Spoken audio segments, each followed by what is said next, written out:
বিশ্বনবী বলতেন সূরাতুল ইখলাস সাধারণ সূরা না, এটা সুলুসুল কোরআন, 1/3 অফ দা বুক।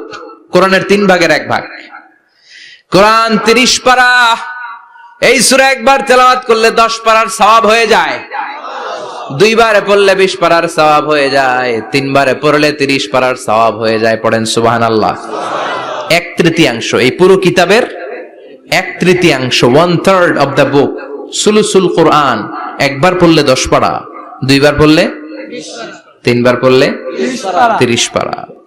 অনেক মুহাদ্দিসিন এবং মুফাসসিরিনরা বলে না, সুলুসুল কোরআন 1/3 অফ দা বুক দিয়ে বিশ্বনবী এটা বুঝায় নাই। বিশ্বনবী বুঝিয়েছে অন্য একটা জিনিস। সেটা কি? সেটা হচ্ছে পুরো 30 পারা কোরআনের কথাকে যদি আমাকে 3 শব্দে আপনি আমাকে বলতে বলেন যে হুজুর পুরো 30 পারায় আল্লাহ কি বলেছে, আমি বলবো তাওহীদ, রিসালাত, আখিরাত।